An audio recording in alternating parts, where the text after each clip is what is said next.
So, a bell-mouth inlet is usually installed on an engine that's undergoing testing in a test cell. It's generally equipped with probes that, with the use of instruments, can measure intake temperature and pressure, both total and static.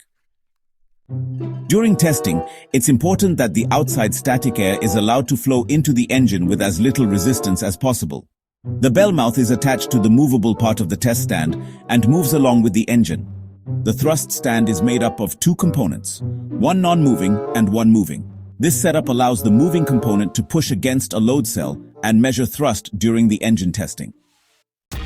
The bell mouth is designed with the single objective of obtaining very high aerodynamic efficiency.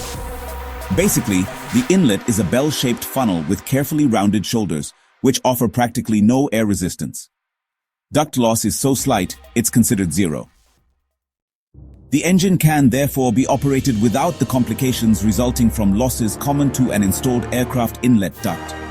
Engine performance data, such as rated thrust and thrust-specific fuel consumption, are obtained while using a bell mouth inlet. Usually, the inlets are fitted with protective screening. In this case, the efficiency lost as the air passes through the screen must be taken into account when very accurate engine data are necessary.